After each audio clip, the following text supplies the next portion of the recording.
कोई भी पेपर इस सरकार में नहीं है कि जो लीक ना हो रहा हो। मोदी जी का कार्यकाल हिंदुस्तान में सबसे गंदा कार्यकाल आज तक का था। रसिया यूक्रेन का वार हो रहा था, वो वार रुकवा दिए। पुलवामा हमला हुआ आपके यहाँ। भाजपा ने आज तक इस युवाओं को छलने का काम किया है। आज तक अभी आप कह रहे थे इस उत्तर प्रदेश में 19 पेपर जो है लीक हुए हैं, तो ये लीक होने का कारण जो है ये भाजपा के लोग बतावें। ये वही भाजपा है जो कहती है कि ये गाय हमारी माता है और वो बीफ कंपनियों से पैसा लेती है। ये भाजपा एक जुमले की पार्टी है। भाजपा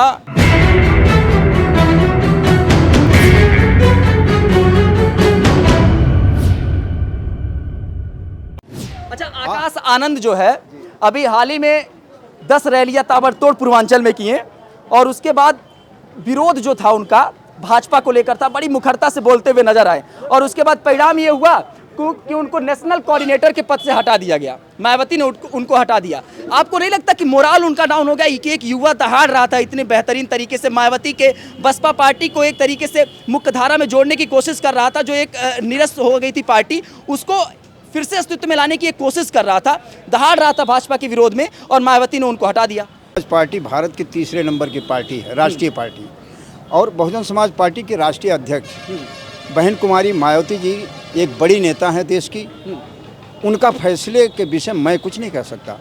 उनका वो व्यक्तिगत फैसला है, वो क्या फैसला करती हैं इस देश की जनता उनके साथ भी है। आरोप लगाते हैं लोग कि मायावती जो है बसपा बी टीम बन के काम कर रही है। ये तो गलत बात है, लोगों का विचार अलग है। तो कैसे टिकटवा कट गए आप? अरे ये तो लोग कटवाए हैं कुछ एक ऐसे बात लोग। बताइए, इतनी बड़ी पार्टी आपने राष्ट्रीय स्तर की तीसरी सबसे बड़ी पार्टी आप बता दी है, एक बात बताइए, इतनी बड़ी पार्टी क्या इतना मंथन नहीं कर पा रही है कि हमको लग रहा है 25 ऐसा नाम, अभी आप सर्च करेंगे तो 25 ऐसे नाम है जहाँ पे टिकट दिया गया फिर बदल दिया गया। इतनी बड़ी पार्टी एक बार मंथन नहीं कर पा रही है, सामाजिक समीकरण नहीं बैठा पा रही है जिले का कि किसको वोट देना चाहिए, किसको टिकट मिलना चाहिए, किसको नहीं मिलना चाहिए। जी जी सही है, ये बात आपकी सही, आकलन करना चाहिए। लेकिन राजनीति में कभी कभी ऐसा होता है, राजनीति में कभी कभी ऐसा होता है। और आपको नहीं लगता मायावती हारने के लिए चुनावी मैदान में? नहीं, ऐसा कुछ नहीं है, ऐसा कुछ नहीं है। चाचा जी, आपको नहीं लगता कि मायावती हारने के लिए चुनाव लड़ रही हैं? कोई भी व्यक्ति लोकतंत्र में हारने के लिए चुनाव नहीं लड़ता है। आप टिकट बदलने की बात कर रहे हैं, कोई दल नहीं बचा है जो आए दिन टिकट नहीं काट रहा है। टिकट काटता है लेकिन इतने बड़े स्तर पे नहीं। अब मान लीजिए हमको लग रहा सबसे है- ज्यादा टिकट समाजवादी ने काटा है। भाजपा से लोग लड़ने के लिए इनकार कर दिए हैं। इसको आप नहीं पूछ रहे हैं, आप बता दीजिए। हम क्या बताते हैं? आप कह रहे हैं, आप तो हम पूछ नहीं, बताइए। अरे भाई, कई बड़े नेता हैं जो चुनाव लड़ने से इनकार कर दिए। अब हमारे पास इतना ब्यौरा नहीं, इतना समाजवादी पार्टी से, समाजवादी पार्टी से, भाजपा से, भाजपा से, भाजपा के सिंबल पे किसी को, समाजवादी का हर चरण में जो है टिकट बदला जा रहा है। पार्टी से किसी को टिकट मिलेगा वो लड़ने से इनकार कर देगा। नहीं नहीं, भाजपा से, हाँ। भाजपा से चुनाव लड़ने से इनकार किया है लोगों ने।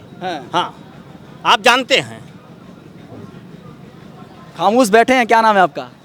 कृपा शंकर। तो कृपा शंकर जी, कैसे देख रहे हैं चुनाव बस्ती का? बस्ती का चुनाव सही है, लेकिन किस दिशा में जा रहा है? अब ये दिशा में तो नहीं बता सकते हैं, लेकिन हमारा जो चुनाव था, क्या बस्ती के विकास की दिशा में जा रहा है? नहीं, कोई विकास नहीं है। मैं चुनाव की बात कर रहा हूँ, क्या बस्ती के विकास की दिशा में ये चुनाव जा रहा है? अब ये तो त्रिकोणीय फिर भी है, त्रिकोणीय चुनाव क्या होगा इसका कोई पता नहीं है। अच्छा, और भी लोग हैं, जरा बात कर लेते हैं। अच्छा, विकास की क्या अवधारणा होती है सर? विकास को किस तरीके से आंकते हैं आप? शिक्षा से, स्वास्थ्य से। हाँ। तो ये शिक्षा और स्वास्थ्य पिछले 10 सालों में हरीश द्विवेदी के कार्यकाल में कुछ हद तक संपन्न हो पाया है बस्ती में। ये तो जनता जनार्दन जान ही रही है। तो जनता जनार्दन महाराज आप है, देखिए 5 साल में चुनाव आता है और एक महापर्व होता है चुनाव में, और ये एक ऐसा समय होता है जब मीडिया खुल के आती है आप लोग के समक्ष और ये जानना चाहती है कि भाई क्या अहम मुद्दे 5 साल के हैं जिनको आपने 5 साल पहले उम्मीद जता के वोट किया कि इस बार अगर इनको वोट करते हैं हो सकता है कि बेहतर जो है शिक्षा, स्वास्थ्य और सारी चीज़ें मुहैया कराई जाए। विकास की जो परिकल्पना आपने गथा, उसके हिसाब से कहाँ देखते हैं हरीश द्विवेदी को? अब देख रहे हैं कि हरीश द्विवेदी के यहाँ से कोई मतलब हम नहीं समझ रहे हैं इस टाइम। कहने का मतलब हमारा ये है कि कोई भी पेपर इस सरकार में नहीं है कि जो लीक ना हो रहा हो।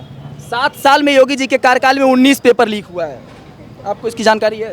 अब इतना ब्यौरा आप लोग रखते हैं। 19 पेपर लीक हुआ है। हाँ, अब यही देख रहे हैं, यही रोजगार है, तो मतलब यही शिक्षा है, मतलब यही प्रभाव है। मतलब दिक्कत है सरकार से? संतुष्ट नहीं, हम संतुष्ट नहीं हैं।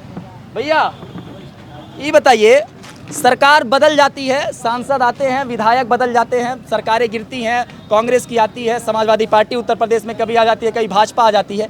क्या आम जनमानस पे इसका प्रभाव पड़ता है? मोदी जी के देखल जाता कैसे कार्यकाल करते हैं? मोदी जी का कार्यकाल हिंदुस्तान में सबसे गंदा कार्यकाल था आज तक का। तनी एक बार तेज से। मोदी जी का कार्यकाल हिंदुस्तान में सबसे गंदा कार्यकाल आज तक का था। मोदी जी का कार्यकाल इतिहास के सबसे गंदे कार्यकाल में से एक है। हैं? हाँ। सबसे गंदा कार्यकाल है। हाँ। सबसे जो गंदा- मोदी जी वार रुकवा दे रहे हैं रसिया यूक्रेन का, यहीं से बैठे बैठे। हैं? क्या कर रहे हैं? रसिया यूक्रेन का वार हो रहा था, वो वार रुकवा दिए। पुलवामा हमला हुआ आपके यहाँ। हाँ, पकड़े न जब। हाँ, पुलवामा हमला के बारे में क्या कहेंगे? आज तक नहीं पता लग पाया कि RDX कहाँ से आया। है। लेकिन 400 सीट तो इनको पता है कि 400 सीट आने वाली है। हाँ, कैसे पता है इसको? है। कैसे पता है? ईवीएम में कुछ झोल है क्या?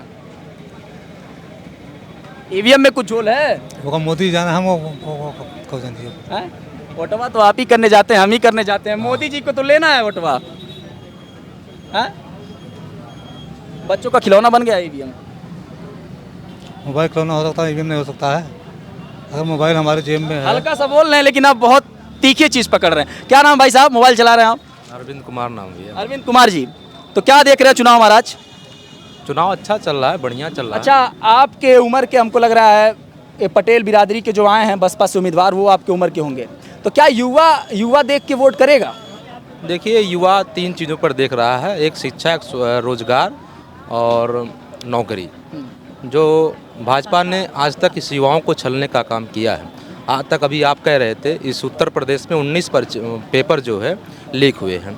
तो ये लीक होने का कारण जो है, ये भाजपा के लोग बतावें कि ये पेपर करा कर पैसा अपने कंपनी में जमा कराने के लिए करवाते हैं या लोगों को रोज़गार देने के लिए करवाते हैं। सबसे बड़ा मुद्दा ये है कि रोज़गार के मामले में भाजपा सरकार कहाँ पर खड़ी है और किस स्थिति पर खड़ी है और रोज़गार कितना दे पाई है। इतिहास में आज तक नीट का पेपर नहीं लीक हुआ है, अभी जल्द में लीक हुआ है।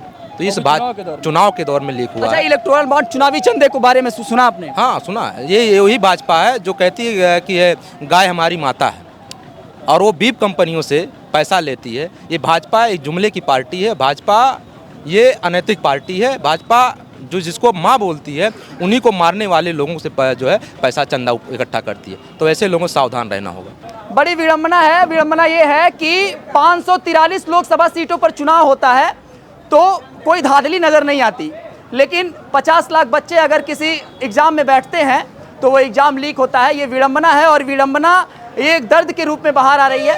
बहरहाल बस्ती में मौजूद थे कई लोग, हम कुछ देर पहले भरी थी। सब लोगों ने अपने अपने विचार व्यक्त किए। सब लोग क्या सोचते हैं बस्ती को लेकर, विकास को लेकर बस्ती के क्या सोचते हैं और खासकर देश में आने वाली सरकार किसकी होगी इस विषय में क्या सोचते हैं, बड़ी बखूबी बताएं और अपने अपने अंदाज में बताएं। कुछ खामोशी से बता दिए, कुछ मुस्कुराहट से बता दिए, कुछ जुबान से बता दिए।